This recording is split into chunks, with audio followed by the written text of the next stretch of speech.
One of them did, but Ruth said something very special. Where you go, I will go. Your people will be my people, and your God will be my God.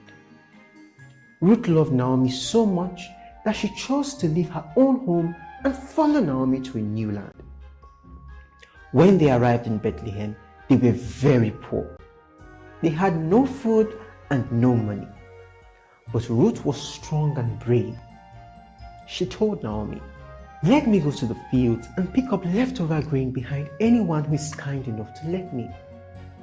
In those days, it was a custom that poor people could gather leftover grain from the fields after the workers had harvested. She didn't know it, but she ended up in a field that belonged to a man named Boaz. Boaz was a kind and generous man. When he saw Ruth working hard in the field, he asked his workers, "Who is that young woman?" They told him she was the Moabite woman who came back with Naomi. Boaz was impressed by Ruth's loyalty and kindness. He went to her and said, "Don't go to any other field.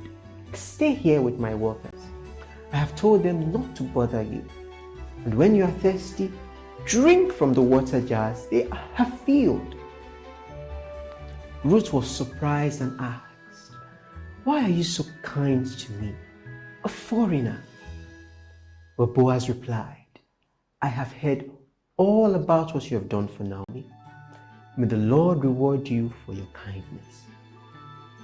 Boaz even told his workers to leave extra grain behind on purpose so Ruth could gather more. When Ruth went home that evening with a basket full of grain, Naomi was amazed. "Where did you glean today?" she asked. Ruth told her about Boaz, and Naomi smiled. "Boaz is a close relative of ours," she said. "He's one of our family's protectors." And so, day after day, Ruth gleaned in Boaz's field.